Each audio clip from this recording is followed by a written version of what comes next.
अब जिस तरीके से रिसेंट मंडे नाइट रॉ के शोज जा रहे हैं, मैं कह सकता हूं कि नेटफ्लिक्स पे जाने की जो प्रिपरेशन है वो तो अच्छी चल रही है। Okay, hello chatters, my name is Rohit and you are watching wrestle chatter.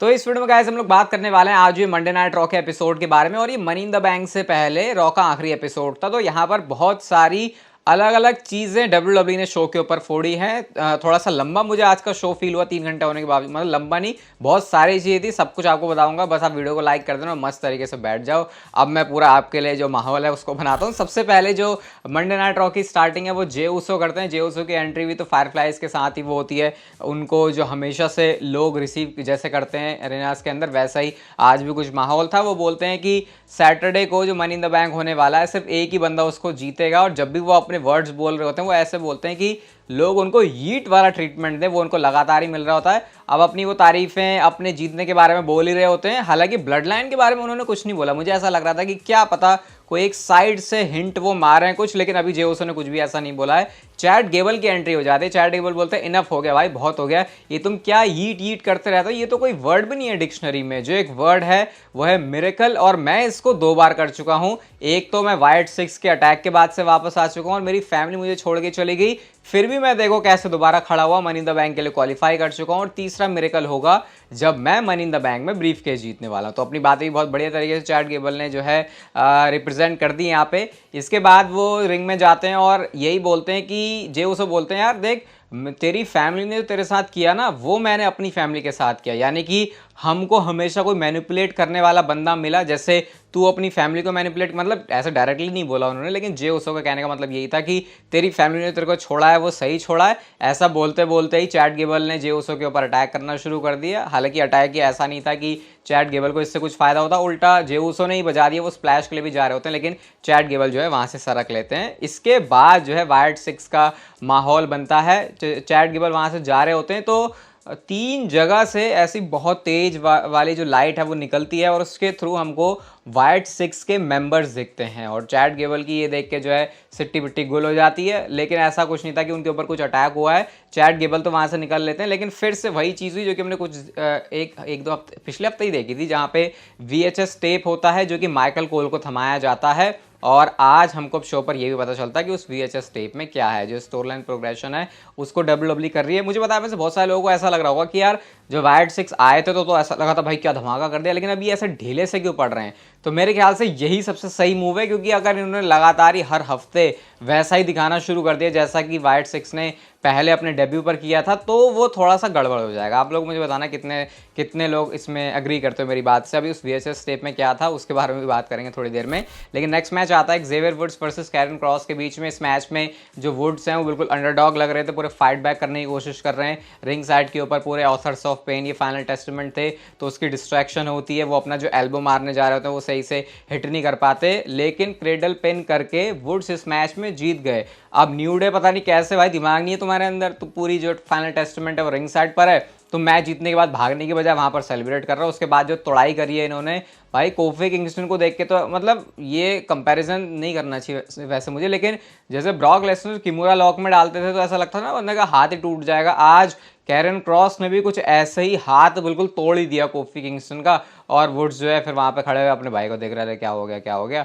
मुझे समझ नहीं आ रहा कि ये स्टोरी लाइन इंपॉर्टेंट है भी या नहीं, क्योंकि कभी तो इसको दिखाते हैं हेवीली, कभी नहीं दिखाते। तो समझ में नहीं आ रहा कि इस पर कितना इन्वेस्ट करना चाहिए, बट इसकी प्रोग्रेशन तो हो रही है, मैं ये कह सकता हूँ वीक बाय वीक, लेकिन समझ नहीं आ रहा कि क्या होने वाला है। बट ऐसा भी रूमर्स में सुनने की शायद न्यू डे का ब्रेकअप भी हो सकता है, तो शायद उस तरफ क्या पता है लीड कर जाए। इसके बाद हमको बैक स्टेज से सेगमेंट दिखता है जहां पर डेमन प्रीस्ट डोमिनिक से पूछते हैं तुम्हारी रिया रिप्ली से बात हुई है, तो डोमिनिक कहते हैं हाँ सब ठीक चल रहा है।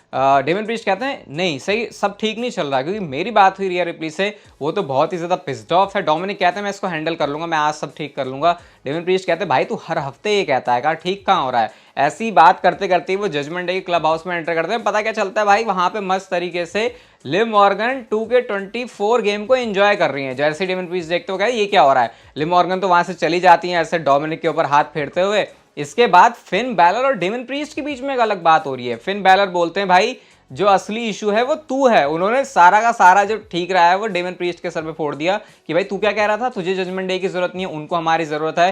तो एक एक्सप्लेनेशन डेमन प्रीस्ट देने की कोशिश करते हैं कि देख, जब रिया रिप्ली चैंपियन थी उस टाइम पे वो सबसे ज्यादा हमको उसकी जरूरत थी, अब मैं चैंपियन हूं तो वैसा ही है, और अब तो तू भी चैंपियन बन गया है, तो हम सबको एक दूसरे तीसरे की जरूरत है। ऐसा करके डेमन प्रीस्ट ने थोड़ा सा मक्खनबाजी करी, लेकिन फिन बैलर कहते हैं देख भाई, मैं तेरा यार हूं, मैं तेरा दोस्त हूं, मैं तुझे बता देता हूं कि जब से तूने वर्ल्ड टाइटल जीता है ना, तब से तू चेंज हो चुका है। तो ये डेमन प्रीस्ट का जो एंगल है वो बहुत बढ़िया लग रहा है। अभी वैसे रिंग के अंदर भी उन्होंने कुछ कमाल धमाल किया, उसके बारे में थोड़ी देर में बात करेंगे। बट नेक्स्ट चीज होती है लिव मॉर्गन वर्सेस जेलिना वेगा का मैच। और भाई ये क्या मैच था, मतलब ऐसा लग रहा होगा विमेंस डिवीजन से बिलोंग करता है, क्या ही फर्क पड़ जाएगा। लेकिन रिंग साइड पर क्योंकि रे मिस्टीरियो, डोमिनिक मिस्टीरियो दोनों ही थे।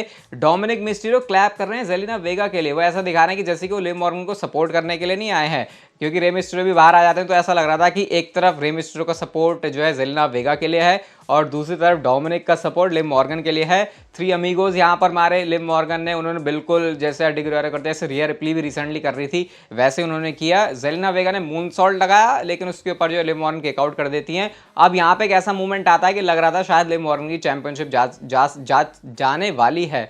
सनसेट फ्लिप पावर बॉम्ब उन्होंने लगाया, उसके बाद उन्होंने लिव मॉर्गन को पिन करने की कोशिश की, लेकिन लिव मॉर्गन वहां से साइड से निकल लेती हैं। इसके बाद रे मिस्टीरियो ने धक्का दिया डोमिनिक को, तो लिव मॉर्गन ने रे मिस्टीरियो के ऊपर ही अटैक कर दिया। इसका फायदा उठा के जेलिना वेगा ने 6-1 लाइन लगाया, डीडीटी लगाई, और भाई वहां पे ऐसा लग रहा था कि लिव मॉर्गन की चैंपियनशिप गई, लेकिन उसके ऊपर किक आउट हो जाता है। इसके बाद डोमिनिक मिस्टीरियो जेलिना वेगा को स्टील चेयर देते हैं कि इससे मार, लेकिन जेलिना वेगा ने वही चेयर पकड़ के जो है डोमिनिक मिस्टीरियो को मार दिया, तो डोमिनिक वहां पर गिर जाते हैं। इसके बाद लिव मॉर्गन ने अपना फिनिशर ओब्लिवियन लगाया, पिन कर दिया, और वो डोमिनिक मिस्टीरियो के पास भी जाती हैं कि देख देख मैं जीत गई हूँ। हालांकि पूरी तरीके से डोमिनिक ने अवॉइड किया उनको। इसके बाद कैथी कैली उनके इंटरव्यू लेती हैं और वो कहती है मैं लकीएस्ट गर्ल हूँ और मैं अपनी इस विक्ट्री को, इवन आने वाली सारी विक्ट्रीज को डेडिकेट करना चाहती हूँ डैडी डोमिनिक को, डैडी डॉम को। तो डैडी डॉम को तो अपना सब कुछ मान चुके लिव मॉर्गन, हालांकि अभी डोमिनिक मिस्टीरियो तो उनको अवॉइड ही कर रहे हैं। इसके बाद हमको नेक्स्ट शो पर सेथ रॉलिंस दिखते हैं। सेथ रॉलिंस आते हैं और कहते हैं कि नेक्स्ट वीक जब मैं यहाँ पर खड़ा हूँगा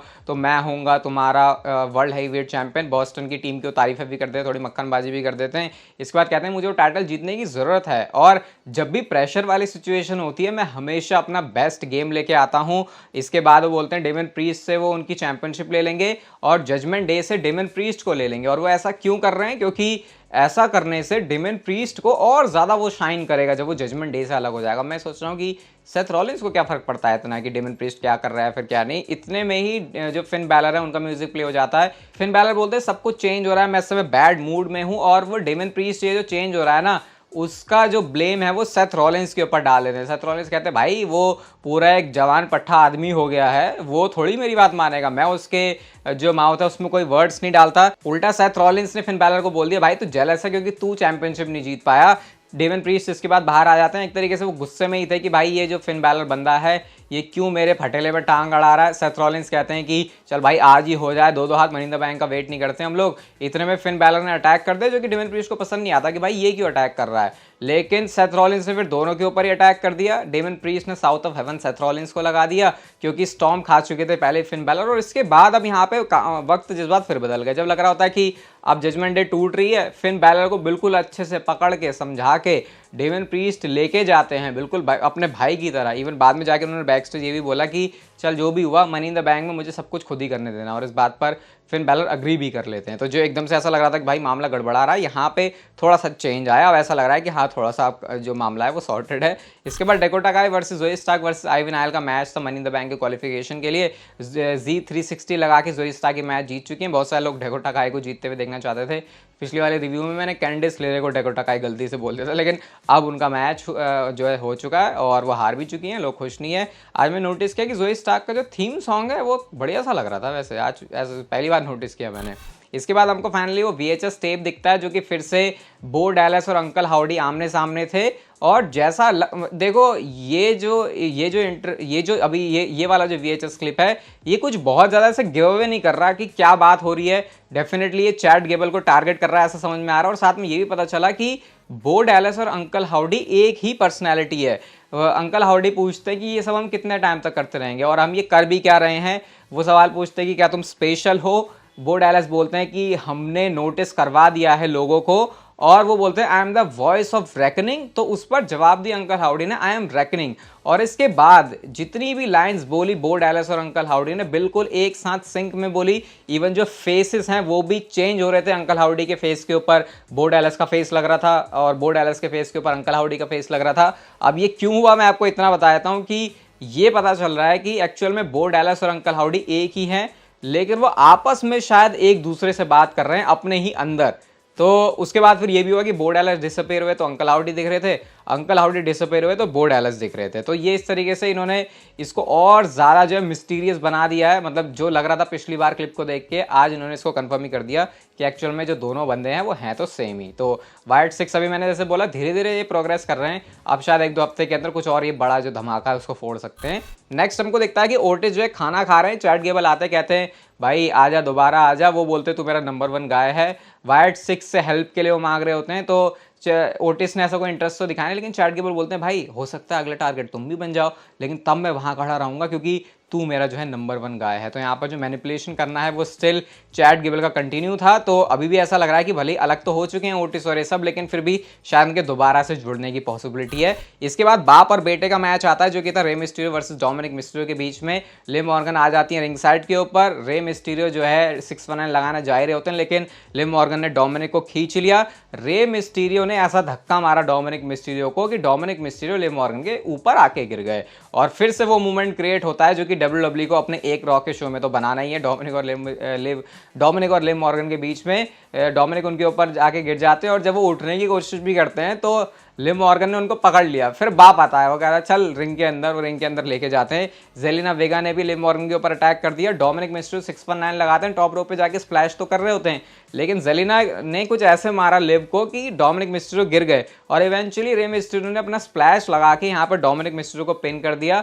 लिव मॉर्गन बहुत ज़्यादा शॉक में है। वो जाके डोमिनिक मिस्टीरियो से हालचाल पूछे, कह रहे चल सब कुछ सही कर देंगे, ऐसा हो जाएगा वैसा हो जाएगा। लेकिन अब लिव मॉर्गन को बिल्कुल भी खुशी नहीं हो रही कि उनका जो डैडी डॉम है वो हार चुका है। तो ये जो बार बार मंडे नाइट रॉ के शो में इन्होंने मतलब ये जो छोटे छोटे पार्ट में दिखाते हैं ना, उससे पूरा शो एक शो लगता है। और फिलहाल तो डैडी डॉम लग नहीं रहा कि लिव मॉर्गन से खुश है, वो तो वैसे कभी भी नहीं था, अब और ज़्यादा दुखी हो गया है। इसके बाद सैमी ज़ेन आते हैं एक बहुत तगड़े वाले पॉप के साथ में, और वो बोलते हैं कि बहुत सारे लोग ब्रॉन ब्रेकर को लेके सोच रहे हैं कि सैमी ज़ेन को तो वो बुरी तरीके से तोड़ देगा, और मैं अंडरस्टैंड भी कर सकता हूं कि तुम क्यों ऐसा कह रहे हो, लेकिन तुम ये भी देखो कि मैं क्या कर सकता हूं, मैंने कैसे ऑड्स के अगेंस्ट जाके चीज़ें करी हैं।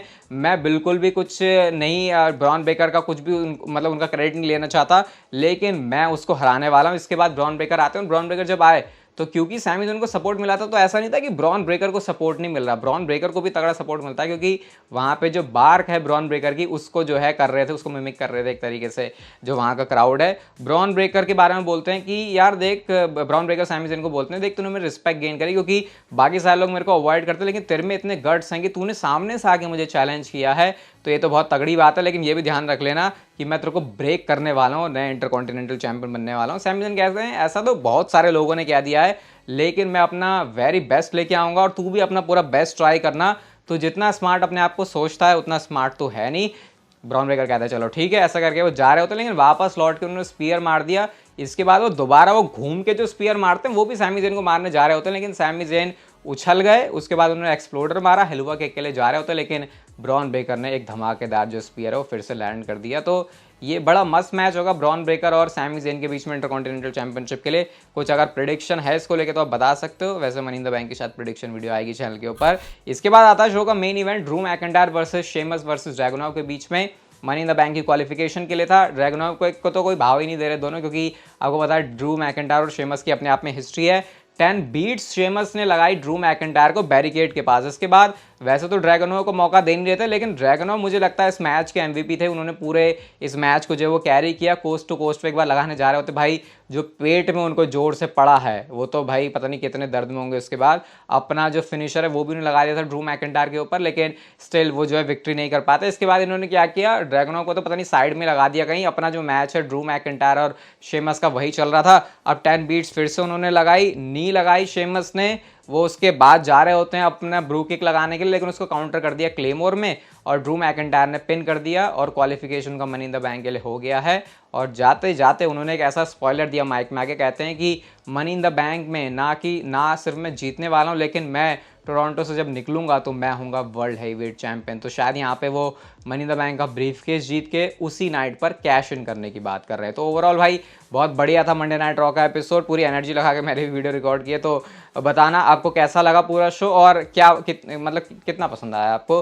बाकी वीडियो अच्छी लग गई है भाई तो लाइक जरूर कर देना, चैनल को सब्सक्राइब कर दो ऐसी और मस्त वीडियोस के लिए। और तब तक लेते रहो जिंदगी के मजे।